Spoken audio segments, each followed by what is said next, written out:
Hello everyone, thank you so much for tuning in to Minecraft Emporium. Today I showcase about 8 redstone contraptions, which all accomplish the exact same thing, but the twist of course is that each redstone creation has to be a level up from the previous one. Before I can really tackle the behemoth of a redstone circuit that I'm currently standing on, we first have to journey all the way back to level 0. And level 0 doesn't even have any redstone inside of it, because again, you have to start somewhere.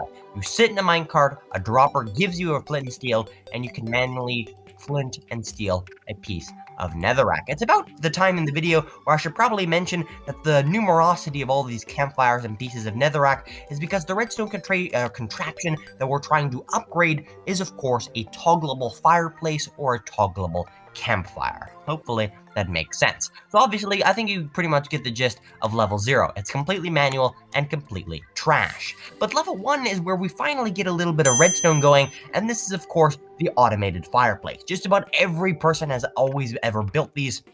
I have no idea what I'm trying to say. Every person has probably always seen this one and has probably even built this one sometime in their life. All we have is a sticky piston and a dispenser with a flint and steel. Now level 1.5 of course is an upgrade of level 1, and so level 1.5 is where we stitch 5 of these together in order to create a very interesting and very nice looking fireplace. Still kind of bland, you know, might be cool, but it's still a little bit bland. You can still see the dispensers and things, for example.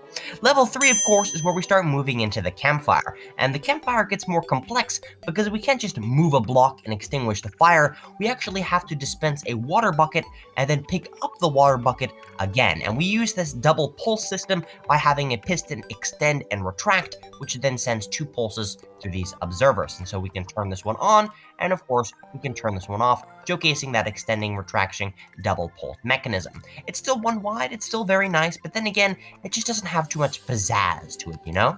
So what if we took those 2 different dispensers and stuck them behind the wall? Well, this of course is where we get to contraption number 3, where I say on the sign that it is just a little bit fancier, you know, a little bit more elegant and a little bit cooler.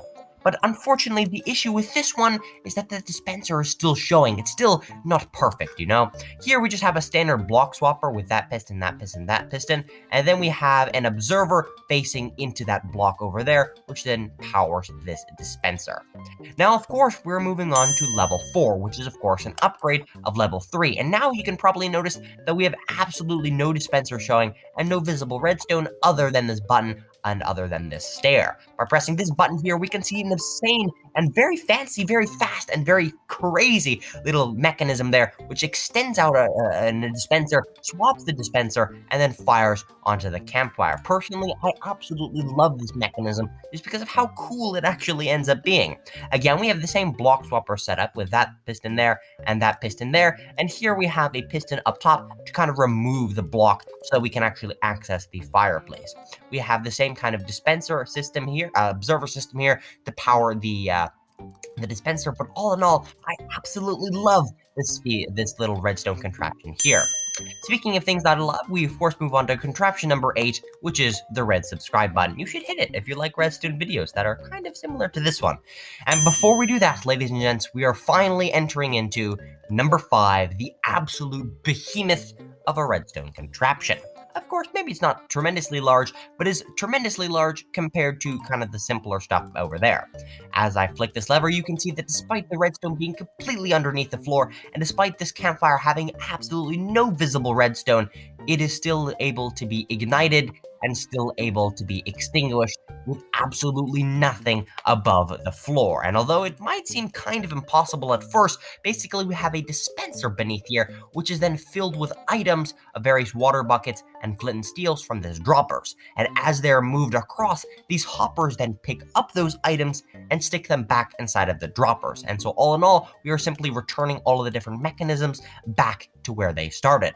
Of course, we have some piston extender circuits, say a triple piston extender there and over there. And if one final thing to note is that if you ever want a little block to redirect redstone, you should of course use a trap chest, because it is just a single block that boom redirects redstone so that I don't accidentally power this piston here. There's not much more to say than it's unnecessarily complex. Boy, words are difficult. And speaking of things that are kind of interesting and all that jazz, that brings us to to the end of today's video. Thank you so much for watching. Consider subscribing and take care.